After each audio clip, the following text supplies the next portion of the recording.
18 horas. Notícias de Manaus, Amazonas, Brasil e do mundo.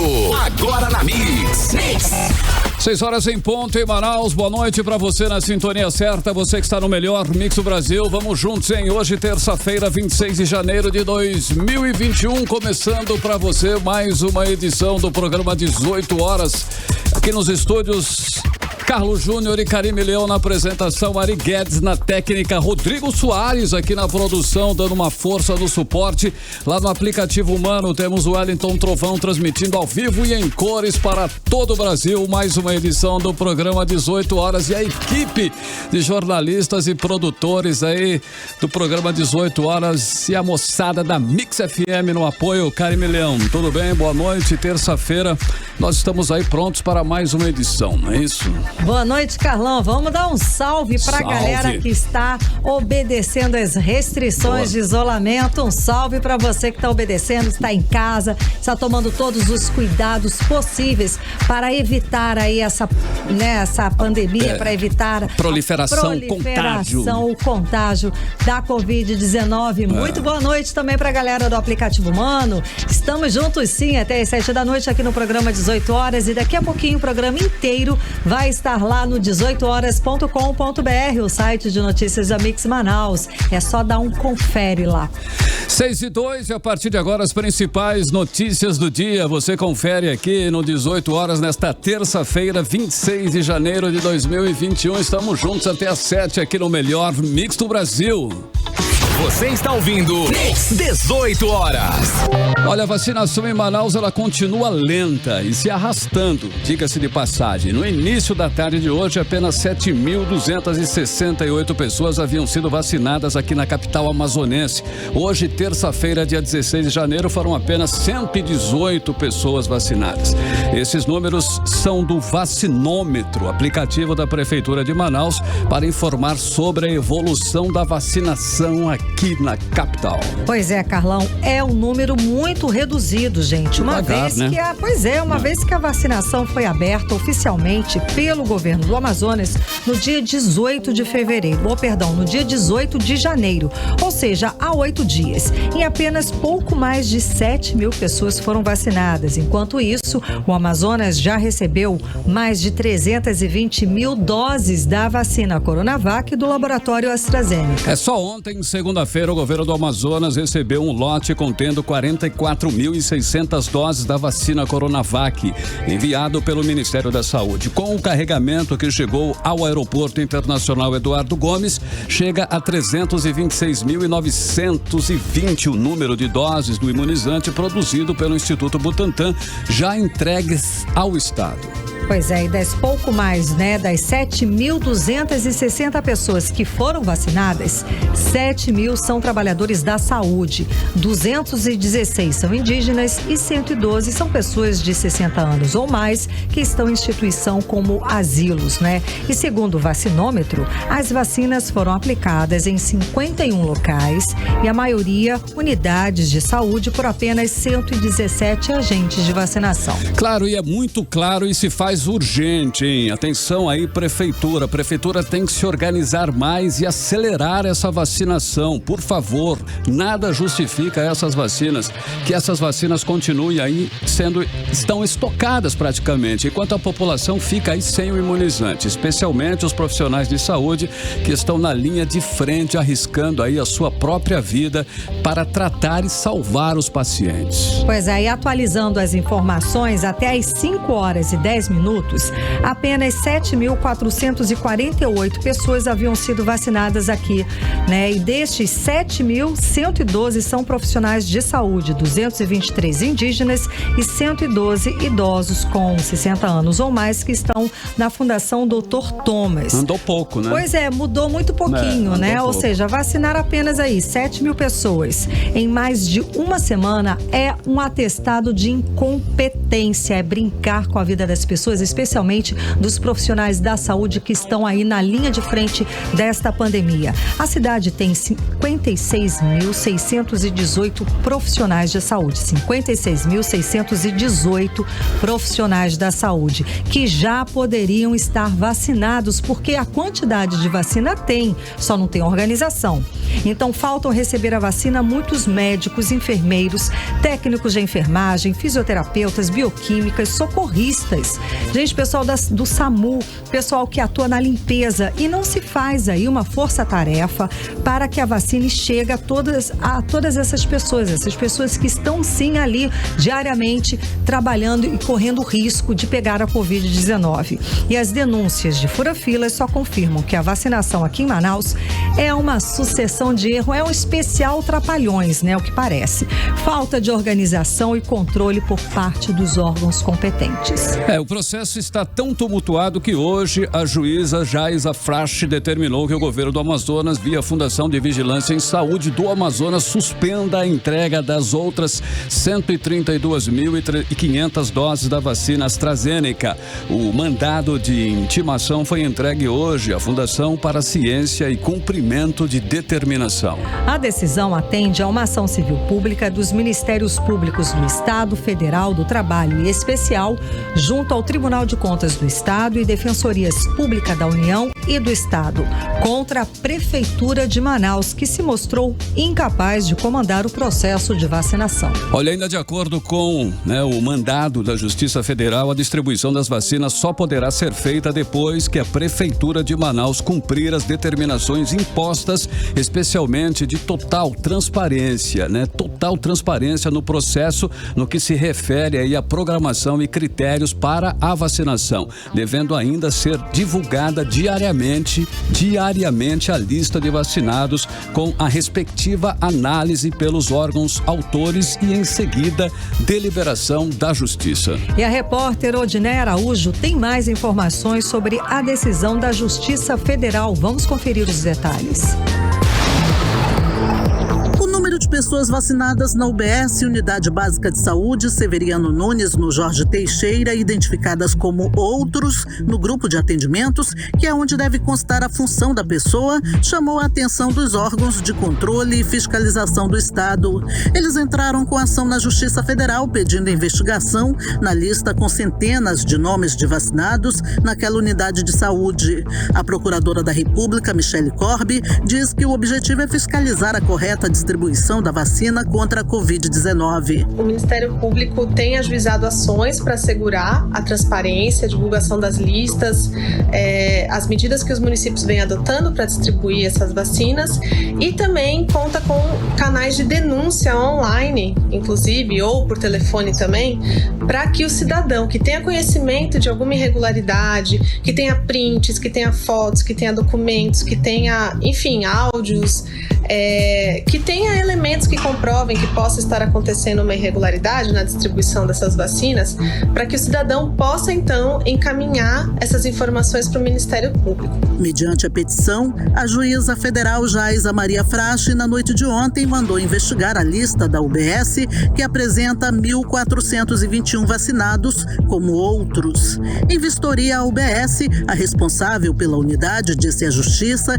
que nenhum servidor de lá foi vacinado, apesar da lista oficial da Prefeitura de Manaus informar centenas de imunizados na UBS Severiano Nunes.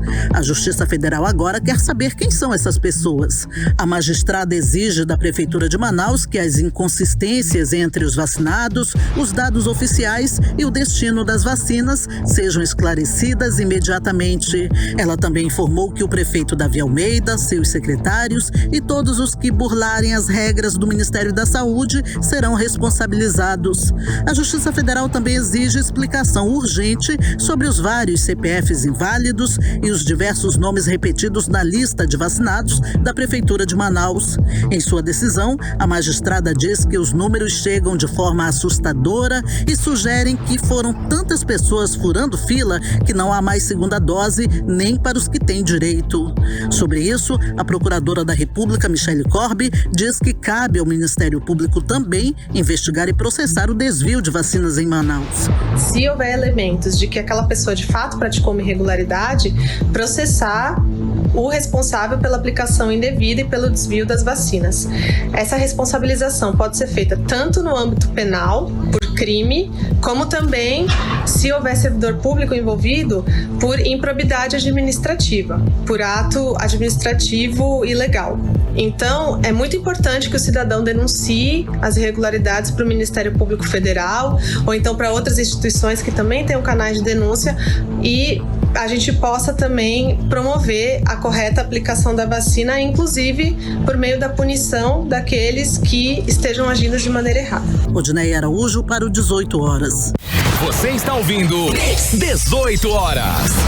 Bom, e por conta aí dessa atrapalhada, né, por conta da má gestão do plano de vacinação, vai demorar mais uns dias para os profissionais de saúde e principalmente os idosos acima de 75 anos serem vacinados.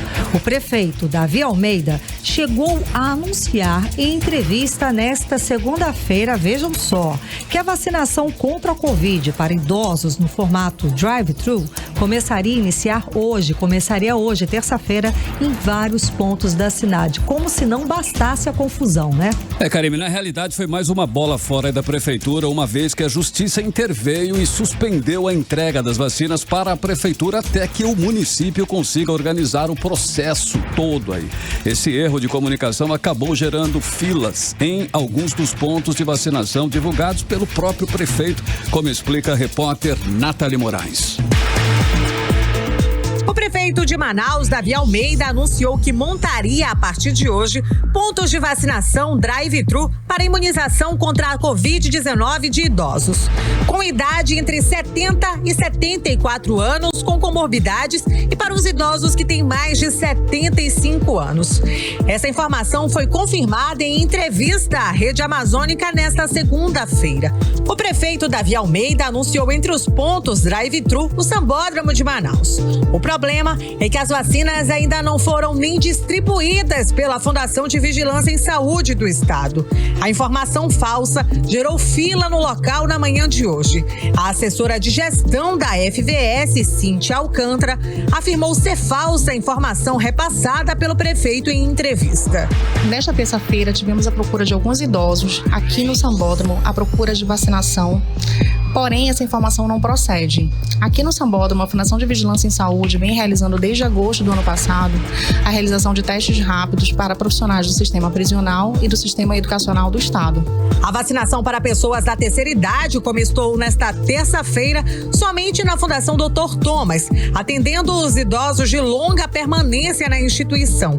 Pelo menos 114 internos foram imunizados. Não foram vacinados os cuidadores, como a prefeitura havia divulgado anteriormente.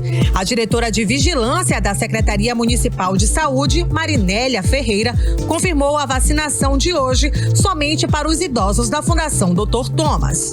Em relação ao Dr. Thomas, foi feita uma visita técnica no local e determinado o número de pessoas que serão vacinadas, idosos e os cuidadores ou pessoas que estão diretamente em contato com o idoso. Porém, devido a uma decisão judicial, está sendo encerrada a vacinação de 114 idosos nesse momento. O início da campanha de imunização contra a Covid-19 para idosos em Manaus segue sem data definida. Porém, enquanto essas doses não estiverem em poder do município, nós não podemos iniciar.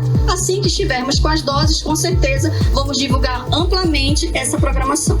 Nathalie Moraes para o 18 horas. Você está ouvindo 18 horas. Olha, depois que vazou a informação que o motorista do governador se vacinou contra a Covid-19 indevidamente, é claro, o governo do estado determinou auditoria na lista de vacinação das unidades estaduais de saúde e exonerou 2 servidores que furaram fila da vacina. Odinei Araújo tem mais detalhes.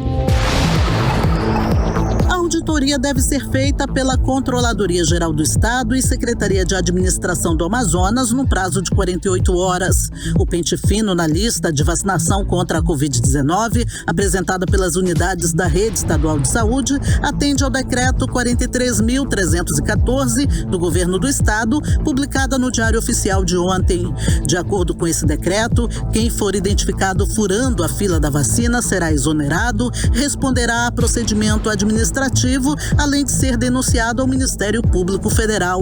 A análise criteriosa na lista foi determinada após a identificação na segunda-feira de 2 servidores do Estado que burlaram as regras de vacinação e foram imunizados no lugar de profissionais de saúde que atuam na linha de frente da Covid-19. Foram exonerados a diretora do Pronto-Socorro da Criança, Michele Adriane Pimentel, por incluir indevidamente o marido Geberson Oliveira Lima, que é servidor da Casa Civil, na lista de profissionais de saúde para ser vacinado contra a Covid-19. De acordo com o Ministério da Saúde, as primeiras doses encaminhadas ao Amazonas são para vacinar trabalhadores da saúde na linha de frente da Covid-19, além de indígenas, idosos que vivem em abrigos e pessoas com deficiência residentes em instituições. Essas regras foram impostas pelo Ministério da Saúde porque não há vacinas para imunização em massa nesse momento, conforme a Procuradora da República, Michele Corbi. A vacinação contra a Covid-19 deve ser feita de acordo com critérios técnicos e objetivos definidos pelo Ministério da Saúde. Então, cabe ao Ministério da Saúde definir quais serão os grupos prioritários, quais serão os grupos que mais precisam dessa vacina, para que ela, então, seja distribuída à população. A auditoria deve analisar as listas para identificar nomes e CPFs e verificar se, de fato, são de profissionais da área de saúde e se atendem aos requisitos de prioridade previstos nos planos nacional, estadual e municipal de imunização. Odneia Araújo para o 18 horas. Você está ouvindo 18 horas. Bom, sem dúvida nós temos, que aplaudir a decisão do governo do Amazonas. Não dá simplesmente para admitir esse tipo de bandalheira em algo tão sério. Afinal de contas, nós estamos falando de garantir imunidade para os profissionais de saúde que estão ali no dia a dia, na frente da batalha, também para os idosos. E não para favorecer aí pessoas, que utilizam o poder de influência que tem para furar fila e se imunizar antes mesmo de pessoas que realmente precisam ser vacinadas. Parabéns, governador, por essa atitude. Aqui a gente elogia quando se faz a coisa certa, não é isso, Karine? Exatamente, parabéns, está certíssimo. Mas o mesmo comportamento, infelizmente, não teve o prefeito de Manaus, Davi Almeida. Vários servidores, aí foi a farra, né? Foram vários servidores do primeiro e segundo escalão da prefeitura, incluindo 3 secretários do prefeito e um subsecretário, se vacinaram indevidamente. Até agora, continuam no cargo como se nada de errado tivessem feito. Nada, tá tudo lindo, né? A lista de vacinados está incompleta, cheia de furos, cheia de informações duvidosas, e é por isso que a Justiça Federal suspendeu a entrega das vacinas aqui para o município. Uma vergonha. Ele foi obrigado pela Justiça a disponibilizar uma lista correta, contendo CPF, a profissão das pessoas que foram imunizadas, e nem isso. A confusão é tanta que nem isso a Prefeitura Municipal foi capaz de fazer. Ou seja, é uma vergonha para a gestão, que não consegue sequer fazer de forma correta um simples plano de vacinação, uma simples lista de conferência, né? Ok, 6 horas e 18 minutos em Manaus. Boa noite para você na sintonia certa. 18 horas. E agora nós vamos abrindo a playlist do 18 horas de hoje, dessa terça-feira. Nós vamos aí conferir a faixa do disco Wonder, novo trabalho de Shawn Mendes. E nessa música tem participação de Justin Bieber, e fala também das inseguranças ao longo da vida. Vamos de música, vamos de Monster. 8 horas. Legal, 6 horas 22 minutos em Manaus. Abrimos assim a playlist de hoje, hein? Abrimos aí com Shawn Mendes e Justin Bieber, a música Monster em 100.7. Mix. E agora nós vamos conferir a previsão do tempo para esta noite de terça-feira e madrugada de quarta-feira. Previsão do tempo com Karine Leão. Previsão do tempo. Bom, e deve chover rápido durante a noite e a madrugada, pelo menos é a previsão do Clima Tempo. A mínima prevista é de 23 graus, a máxima não deve passar dos 30 graus. As chances de chuva são de 90% e a umidade relativa do ar fica entre 69% e 92%. Agora 6 horas e 23 minutos, boa noite. O Amazonas diminuiu o isolamento social no primeiro dia de toque de recolher de 24 horas. Foi o que apontou o mapa que mostra o percentual de pessoas que estão respeitando a medida. Mas pesquisadores dizem que, pelo menos aqui na capital amazonense, voltou a ter os mesmos índices de isolamento social registrados entre abril e maio do ano passado. Vamos aos detalhes agora na reportagem de Júlia Gomes. No primeiro dia de toque de recolher de 24 horas, o percentual de pessoas que estão respeitando o isolamento social foi de 55,5%, índice menor ao do dia anterior. No último domingo, um dia antes do início das medidas mais rígidas no estado, o isolamento social do Amazonas foi o maior do país, chegou a quase 60%. Mas o nível de isolamento social de ontem, pelo menos, teve um aumento quando comparado ao da semana anterior. No dia 19 de janeiro, segunda-feira da semana passada, o percentual de amazonenses que ficaram em casa foi de apenas 50,6% e vem se mantendo na média de 49% a 50%. Os dados são do Mapa Brasileiro da Covid-19, criado para contribuir no combate à disseminação do coronavírus no país, e mostra o percentual da população que está respeitando a recomendação de isolamento, uma das medidas mais importantes para evitar a disseminação da doença. Para o pesquisador Henrique Pereira, que é coordenador do projeto Atlas dos Objetivos de Desenvolvimento Sustentável do Amazonas, que vem estudando o comportamento da pandemia no estado desde o começo, ainda é cedo para avaliar o impacto das novas medidas governamentais. Mas ele diz que pelo menos Manaus voltou a ter índices de isolamento social iguais aos registrados entre abril e maio do ano passado. Acho que há uma tensão inicial, né, uma mobilização inicial das pessoas, talvez até se preparando para uma restrição de mobilidade maior. Isso provoca congestionamento, corrida a supermercados, e tem esse efeito contrário. Mas nós estamos acompanhando o indicador de isolamento social, inclusive disponível no nosso painel interativo desde o início, e o que nós observamos, falando agora de Manaus, é que esse final de semana igualou-se ao pico de isolamento social que aconteceu em abril e maio, mas somente agora nós chegamos a esse patamar. Então, desde 23 de dezembro, esse isolamento em Manaus vem crescendo, mas somente agora, nesse final de semana, nós atingimos os níveis que são desejados. Porém, o pesquisador afirma que para conter o avanço da Covid-19 no estado, é preciso manter os índices de isolamento social acima de 55% por pelo menos 4 semanas. Esse isolamento acima de 55% a 60% precisa ser mantido por pelo menos 3 a 4 semanas, para que haja esse efeito tão desejado, que é a desaceleração da circulação do vírus na comunidade. E lembrando que a doença tem um ciclo, que varia de 5 a 22 dias. E na nossa experiência do pico de maio e abril, era exatamente 22 dias de defasagem, ou seja, de distância no tempo, entre uma mudança no comportamento da população e a curva de óbitos, por exemplo. Então, eu diria que devemos nos manter nesse nível elevado de isolamento e aguardarmos esperançosos que em um período de 20 dias, em torno de 25 dias, esse resultado se reflita em todos os indicadores. Júlia Gomes para 18 horas. Bom, só para a gente ter uma noção aí, a Organização Mundial da Saúde, ela recomenda que esse índice de isolamento social para conter a pandemia de coronavírus seja de 70%, o que a gente não conseguiu atingir. No ano passado a gente conseguiu atingir aí cerca de 60% e agora nessa segunda-feira, né, o primeiro dia das restrições, a gente chegou acho que a uns 50 e pouquinhos % só. Então ainda está muito longe da recomendação da Organização Mundial de Saúde, o que é uma pena, porque é uma irresponsabilidade já do cidadão. das pessoas que estão na cidade. O que a gente vê é muita gente resistindo, furando o decreto. A gente viu uma movimentação absurda nas ruas de Manaus. Isso acontece também por falta de um auxílio para as pessoas que ficaram sem renda durante esse período da pandemia.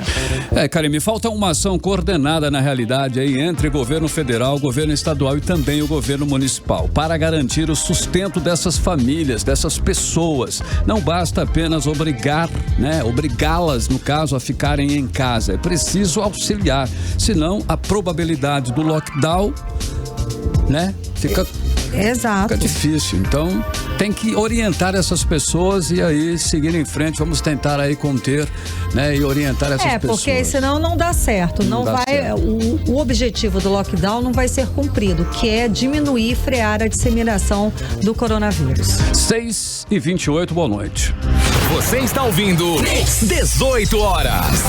E o hospital de campanha da Newton Lins foi entregue nesta manhã, há exatos 18 dias depois do prometido pelo governador Wilson Lima. Olha só, mesmo depois de muita demora, o hospital começou a receber pacientes para o tratamento de Covid-19, mas sem leitos de UTI. O previsto era que o hospital de campanha atendesse aos pacientes com 80 leitos clínicos e 22 leitos de UTI. A repórter Nathalie Moraes tem os detalhes dessa reabertura. O hospital de campanha da Newton Lins começou a receber hoje pacientes para o tratamento da Covid-19. Apesar do governador Wilson Lima afirmar que o hospital iria reabrir as portas com mais de 80 leitos clínicos e 22 leitos de UTI, as informações confirmadas pelo próprio ministro da Saúde, Eduardo Pazuello, que esteve no local, é que o hospital reabriu as portas hoje, atendendo 30 pacientes e que precisa fazer ainda alguns ajustes para esta ampliação.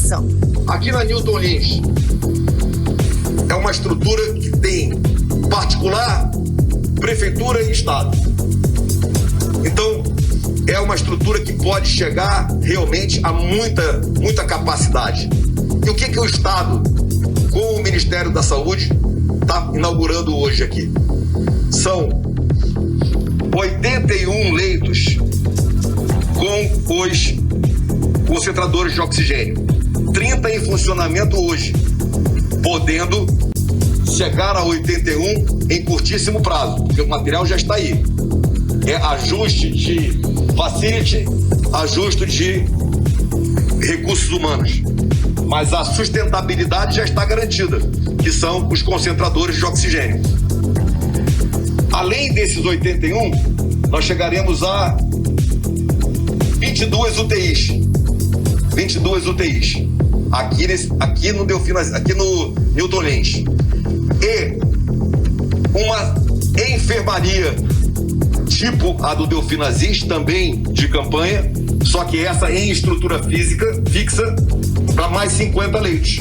O deputado federal José Ricardo esteve na manhã de hoje no hospital representando a Comissão de Direitos Humanos da Câmara dos Deputados, mas foi impedido de entrar na unidade, depois de constatar que o hospital entrou em funcionamento sem leitos de UTI. E ali foi confirmado depois, quando eu pude falar com o ministro, que eles estavam fazendo uma visita para ver e ainda não tinha uma definição exata sobre a instalação de UTI.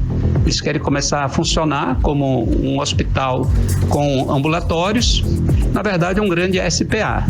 Então, nós somos impedidos de fazer efetivamente uma fiscalização, estamos cobrando agilidade nesse hospital de campanha. A gente fica admirado como é que quase um mês, se o governo do estado e o governo federal não tiveram competência de instalar esse hospital, que aliás está pronto, é uma estrutura que já funcionava no passado, com tudo que está lá. Então, eu não entendo essa demora, enquanto isso, pessoas morrendo, gente esperando, muita gente na fila de UTI no hospital público e também privado, e o governo federal e estadual extremamente lento aí. Eu lamento, mas nós vamos continuar insistindo e cobrando, até porque o governo federal repassou recursos, que nós queremos saber, inclusive, o que está sendo feito com esses recursos federais nesse enfrentamento da pandemia e na instalação do hospital de campanha Newton Lins. Segundo a Secretaria de Estado de Saúde, o fluxo de atendimento da unidade será a portas fechadas, semelhante ao adotado no ano passado, quando pacientes que que dão entrada à rede de urgência e emergência serão reencaminhados para o hospital.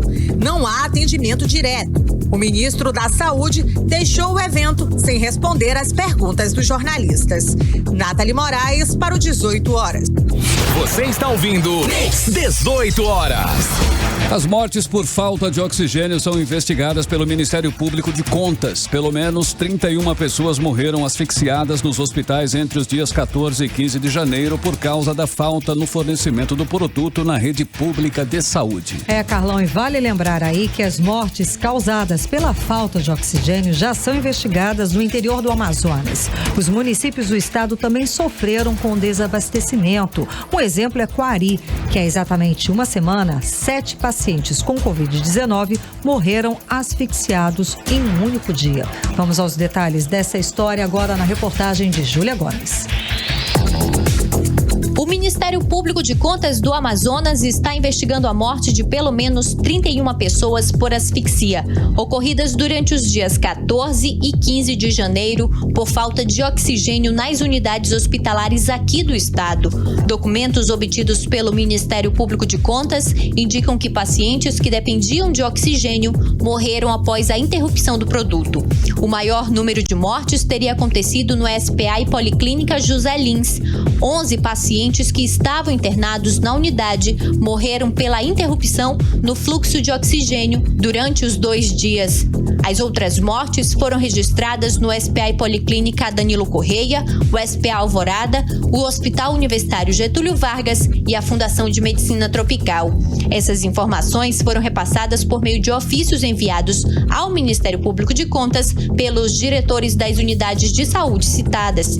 Vale lembrar que no dia 14 de janeiro, os hospitais de Manaus ficaram sem oxigênio e pacientes com a Covid-19 que dependiam do insumo acabaram morrendo. Parentes de pessoas internadas tiveram que comprar cilindros com o gás por conta própria e o governo precisou enviar pacientes para outros estados para evitar ainda mais mortes. A reportagem entrou em contato com o Ministério Público de Contas para saber mais detalhes dessa investigação, mas a informação recebida por meio da assessoria de comunicação do órgão é que a investigação está em andamento e corre sob sigilo. Por esse motivo, eles não podem repassar outras informações. Vale lembrar que mortes por falta de oxigênio já são investigadas no interior do estado, no município de Coari, onde 7 pessoas morreram no dia 19 de janeiro no hospital regional da cidade.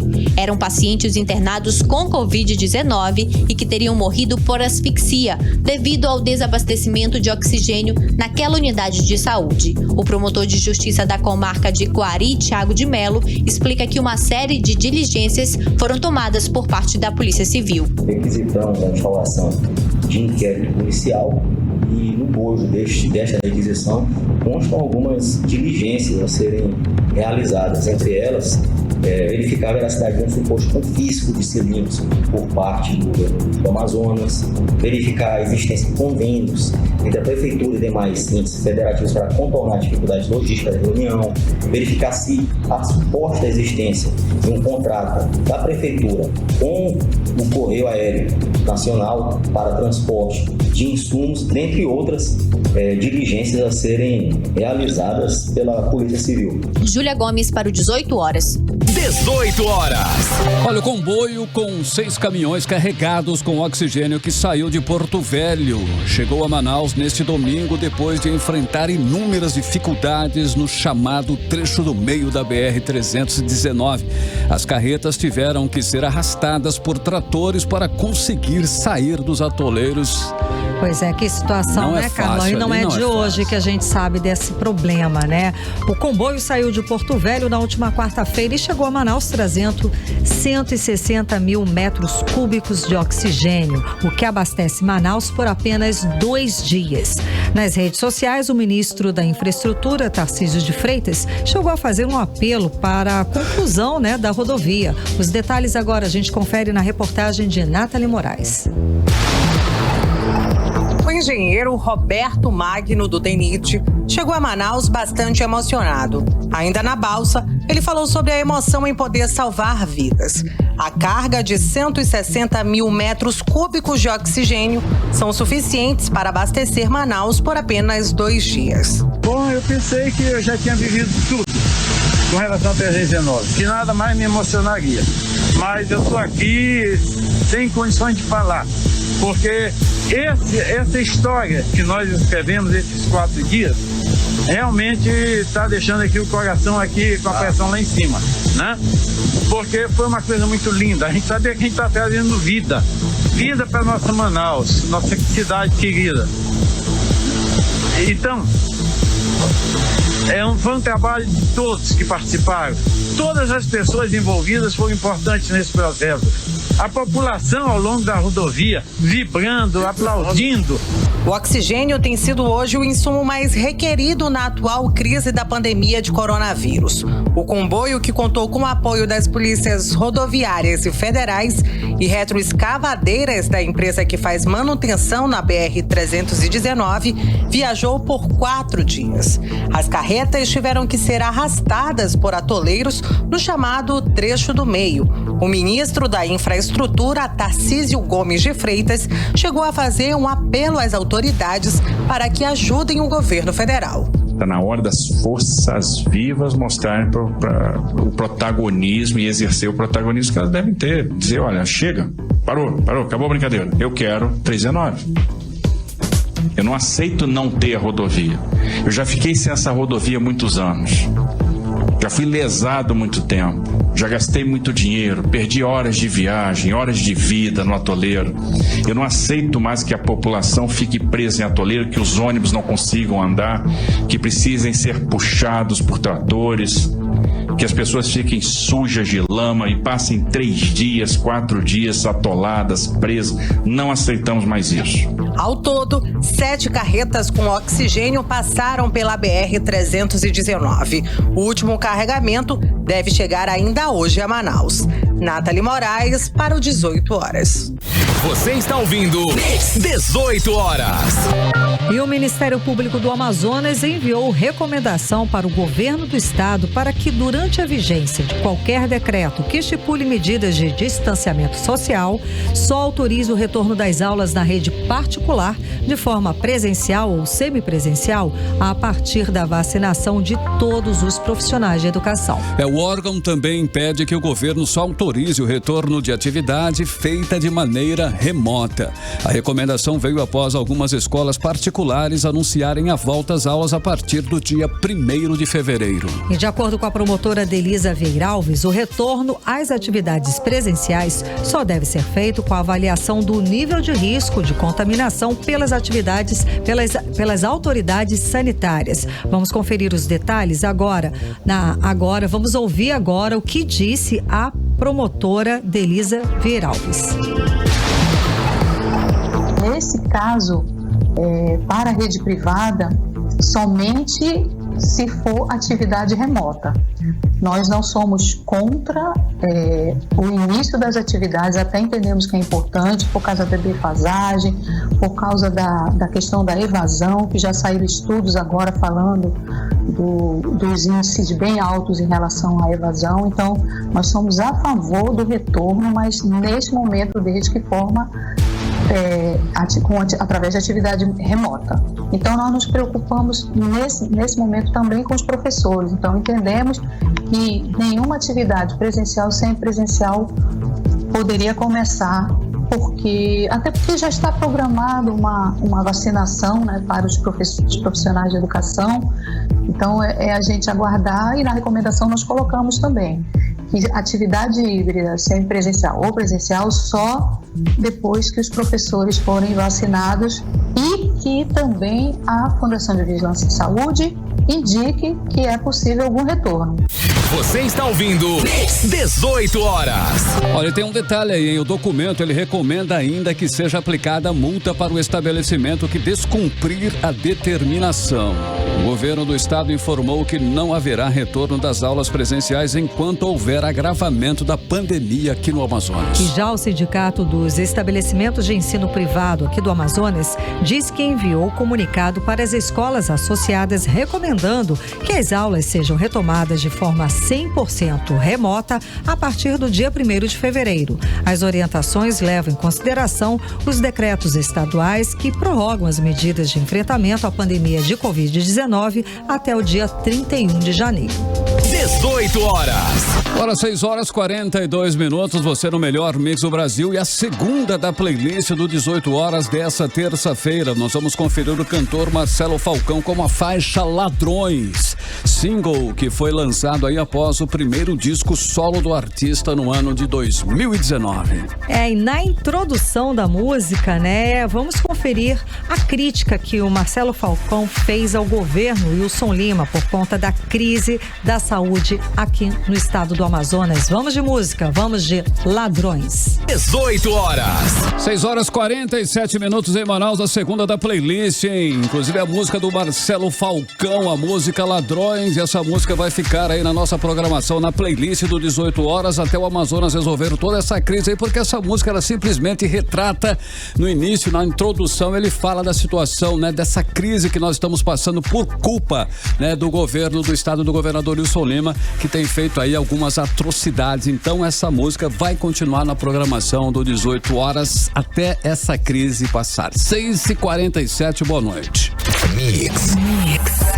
E agora nós vamos saber aí a previsão do tempo para amanhã, hein? Hoje choveu praticamente o dia inteiro. Amanhã vai continuar chovendo. Previsão do tempo com Karime Leão. Previsão do tempo. Carlão, as chances de chuva são de 90%, isso de acordo com a informação do Clima Tempo. E amanhã deve ser de sol com muitas nuvens durante o dia, períodos de nublado com chuva a qualquer hora. A mínima prevista é de 24 graus e a máxima não deve passar dos 29 graus. A umidade relativa do ar fica entre 67% e 96%. 6h48, boa noite. Mix. Olha, o programa de distribuição de renda chamado Auxílio Manauara foi aprovado hoje pelos vereadores de Manaus por unanimidade. O pagamento é esperado para o final do mês de fevereiro e tem previsão para durar pelo menos nos próximos 6 meses aí. Carlão, e esse benefício aí de R$200 por mês deve ser pago para a população em situação de pobreza e de extrema pobreza, além de trabalhadores informais e beneficiários do Bolsa Família, como explica a repórter Nathalie Moraes. O auxílio emergencial no valor de R$200 por mês para famílias de baixa renda de Manaus foi aprovado por unanimidade pelos vereadores. O projeto de lei de autoria da Prefeitura de Manaus foi aprovado durante a sessão extraordinária da Câmara Municipal na manhã de hoje. O projeto havia sido encaminhado com pedido de urgência pelo Executivo e é de caráter suplementar e provisório, com recursos do Tesouro Municipal no valor de R$200 por mês para 40 mil famílias. A proposta é que o Auxílio Manauara seja disponibilizado a partir do mês de fevereiro. A titular da Secretaria Municipal da Mulher, de Assistência Social e Cidadania, Janimara, também participou da sessão extraordinária e respondeu aos questionamentos dos vereadores. Segundo ela, os critérios para recebimento do benefício são população em situação de pobreza e de extrema pobreza, além de trabalhadores informais e beneficiários do Bolsa Família. O programa Auxílio Manauara é um programa baseado na questão emergencial e nós temos como objetivo promover a segurança social das famílias que se encontram em situação de vulnerabilidade e risco agravada pela pandemia por meio de um auxílio financeiro no valor de R$200. Qual é o nosso público-alvo? Quando nós começamos a fazer o trabalho, nós nos baseamos no cadastro único, que é o cadastro que faz todo o perfil de famílias vulneráveis em todo o Brasil. Por quê? Nesse cadastro nós temos famílias em situação de pobreza e de extrema pobreza.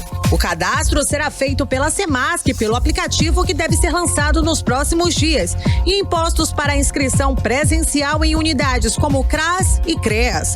Segundo o projeto, o prazo de concessão do referido auxílio será de 6 meses, prorrogáveis por igual período, caso haja manutenção da situação calamitosa e de emergência ocasionada pela pandemia do novo coronavírus. Nathalie Moraes para o 18 horas.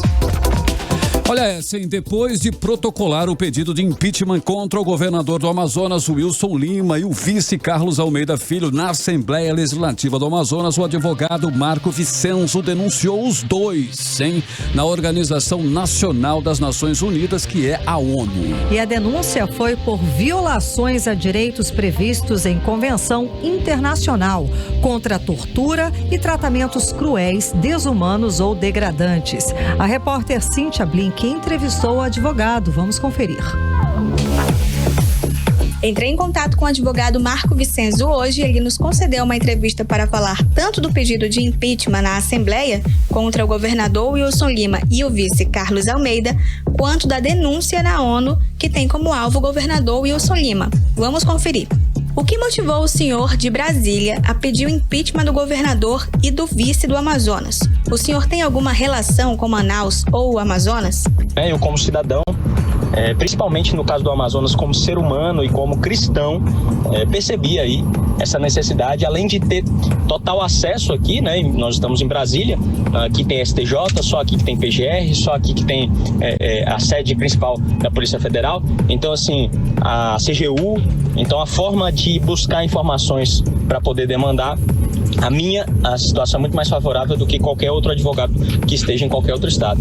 Então, acompanhei a situação do Rio de Janeiro, né, até cito ela no impeachment, não chegou ao ponto de necessitar de um pedido de impeachment, porque houve um afastamento do governador do Rio de Janeiro por uma decisão monocrática do ministro Benedito, aqui do STJ, então não precisou, não chegou a esse ponto. Já no estado do Amazonas, né, e em Manaus, e agora mais especificamente, a situação ficou muito ruim, pelo que temos acompanhado, um verdadeiro desastre a nível mundial, e por isso que eu tinha a obrigação de ter, né, por ter todas essas informações, por ter todo esse know-how e esse acesso, eu me senti na obrigação de agir em Manaus e no Amazonas especificamente, como eu agiria em qualquer outro estado, e como assim eu fiz.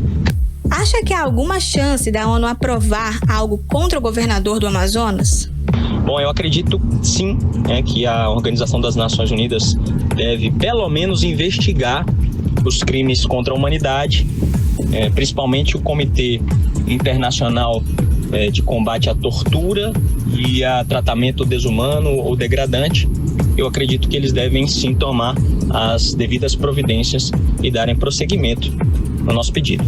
Por que o senhor entende que os atos do governo do Amazonas se configuram crimes que devem ser investigados pela ONU? Eu entendo que houve sim crime contra a humanidade, mas eu especificaria que houve o tratamento desumano e degradante aos pacientes, bem como eu especificaria a respeito da tortura, mas seria num viés de tortura psicológica. Mas veja, o profissional da saúde que tem que aplicar morfina para que os pacientes não sintam dor ao agonizar, ao morrer sufocado e asfixiado. Eu entendo ali que o profissional da saúde está tentando a todo momento fazer o melhor que ele pode, mesmo sem ter sem ter recursos. Mas eu penso na tortura psicológica desse profissional. Quais são as penalidades que podem ser aplicadas pela ONU ao governador e ao vice? Entendo que a primeira providência a ser tomada é principalmente a investigação da situação, posteriormente a punição. O senhor fala na denúncia na Assembleia de ligações entre casos de corrupção do governo Wilson Witzel no Rio e os casos no Amazonas. Qual que é essa ligação? Os dois Wilsons, o Wilson Lima e o Wilson Witzel, perdão pela pronúncia, eles são do mesmo partido, né, que é o partido, o PSC, me corrija se eu estiver errado, mas é o PSC do pastor Everaldo, que eu acredito que ainda está preso Eles fizeram algumas viagens juntos, inclusive, e a gente percebe que o modus operandi, né, a forma como operou isso, as empresas que operaram isso são as mesmas, existem os mesmos interessados por trás de toda essa situação. Então, por isso que eu narrei já no início da petição que o Rio de Janeiro e o Amazonas, nesse caso, estão umbilicalmente ligados. Eu chamo a atenção da PGR, da CGU, do STJ, que houve uma resposta muito rápida no caso, talvez até pelo tamanho midiático do Rio de Janeiro, mas eu chamo a atenção também para o Amazonas. Nós precisamos aí nos atentar aos nossos irmãos do Norte e não apenas ficarmos bitolados no Rio de Janeiro e São Paulo, que é o centro ali econômico do país. Na Assembleia, o pedido de impeachment está em análise da Procuradoria da Casa Legislativa. O próximo passo é a leitura do presidente da Casa, deputado Josué Neto, em uma sessão, o que sinaliza o aceite do processo de impeachment contra o governador Wilson Lima e o vice Carlos Almeida Filho. Cíntia Blink, para o 18 horas. Bom, e por unanimidade, os 17 deputados estaduais presentes à sessão extraordinária desta terça-feira aprovaram a suspensão do recesso parlamentar da Assembleia Legislativa do Estado do Amazonas. Exatamente, Carlão. E com essa decisão, os parlamentares voltam ao trabalho imediatamente, ou seja, amanhã, quarta-feira. A repórter Cíntia Blink acompanhou toda essa movimentação e conversa ao vivo agora com a gente. Boa noite, Cíntia. Boa noite, Karine. Boa noite, Carlão. Boa noite para você que está aqui ligado na Mix. Então, a verdade é que a Assembleia demorou para reagir. Eles estão adiantando só 2 sessões. Se não tivesse a decisão de hoje, eles já iam voltar agora no dia 2 de fevereiro. Então foi assim, uma quebra de férias para inglês ver. Sim. Mas vamos ver se essa volta aí vai trazer decisões práticas que mudem a vida para melhor do amazonense, que a gente está precisando. Bom, hoje os deputados discutiram também a contribuição de um dinheiro da Assembleia para a criação de um auxílio para as famílias que estão em estado de pobreza. O deputado Josué Neto, que é presidente da Casa, não concordou com essa ideia. Por quê? Ele acha que o governo do Amazonas não sabe administrar os recursos. A gente tem um trecho dele falando sobre isso, vamos colocar aí? Bora. Eu não sou a favor de destinar nenhum recurso para a rubrica do Executivo Estadual. Porque destinar recurso, nós não temos garantias de que esses recursos cheguem à população. O governo do Estado não tem capacidade de gerir recursos. Ou os recursos serão utilizados para corrupção, ou os recursos não serão utilizados porque falta gestão e falta planejamento. A gente não tem muito. Sim, Cíntia. Pois é, ele falou a verdade, né, Cíntia? Ah, sim, pois é, ele falou a verdade. Mas só que depois dessa declaração, eu conversei com o presidente da Assembleia para saber, ok, se o senhor identifica que o governo do Amazonas não tem condições de administrar os recursos, por que então que o senhor não aceita um dos pedidos de impeachment? Só hoje tinham 5 novas denúncias no expediente da Casa. A gente tem que lembrar que esse aceite, que é o pontapé inicial do processo de impeachment, ele só pode ser feito pelo presidente da Casa. Não tem outra pessoa que pode fazer isso. Tem um deputado, nem da mesa diretora, enfim, tem que ser o presidente. E a resposta que ele me deu foi, está no expediente essas novas denúncias e agora vai para a Procuradoria que vai fazer a análise. Que análise é essa? Vai ver se está no padrão da legalidade. Depois volta recomendando aí para o presidente da Casa se deve ou não aceitar o pedido de impeachment. Ele diz que está esperando esse processo para fazer isso. Okay. Ao que tudo indica, a chance do impeachment começar na Assembleia em 2021 é bastante alta. Vale lembrar que são 3 denúncias no total, chegaram a essas 5, mas já tem um monte aí protocolado na Casa, que soma 13. E até agora, só 2 delas foram apreciadas e rejeitadas pelos deputados. Só que foi só um pouquinho. Ano passado, a maioria dos parlamentares eram da base, a maioria era ali apoiando o governador Wilson Lima. A realidade agora é outra. A base do governo soma no máximo 6 deputados. Então, agora, será que o Estado vai ver os deputados impeachmentarem o governador pela primeira vez na história do Amazonas? Quem viver verá, né? Vamos aguardar cenas dos próximos capítulos. Cíntia Blink, muito obrigada pela participação. Agora, às 7 horas em ponto, vamos seguir direto com a atualização dos números da Covid. Aqui no estado do Amazonas, até este momento, nós não recebemos estes números, esse balanço dos infectados, de mortes aqui do estado do Amazonas. E no Brasil, de acordo com o Ministério da Saúde, o Brasil soma hoje 8.871.393 pessoas registradas confirmadas com a Covid-19. Somamos o total de 217.664 mortes e temos 7.864.968 pessoas recuperadas da Covid-19 em todo o país. Agora, 7 horas e 1 minuto, seguimos direto para o Editorial 18 horas. Editorial 18 horas.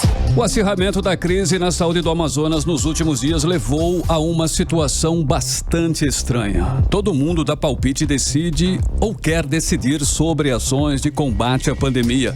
Todo mundo dá palpite. As instituições e poderes se chocam nas decisões. No Legislativo, deputados falam como se fossem especialistas, sequer citam as fontes de suas declarações. O mesmo acontece nos órgãos de controle e até no Poder Judiciário. Deputados, promotores, procuradores, juízes devem agir no estrito limite de suas atribuições. Quando começam a querer tomar o lugar dos cientistas, aí não conseguimos enxergar o túnel, muito menos a luz no final. Já basta os governantes que insistem em tomar decisões sem ouvir a ciência. O que menos se tem ouvido na terrível crise que mata e continua matando as pessoas no Amazonas é a voz dos cientistas.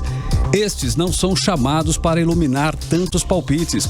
É preciso que as autoridades deixem de lado as vaidades e convidem imediatamente especialistas, pesquisadores e cientistas para ajudar. Por mais boa vontade que se tenha, está provado que até agora as decisões meramente burocráticas com base em palpites não têm ajudado em nada. Passa da hora das autoridades federais, estaduais e municipais chamarem para suas equipes de decisões o máximo de cientistas e pesquisadores possíveis, os especialistas. Quem sabe assim poderemos ver uma luz no fim do túnel. 18 horas.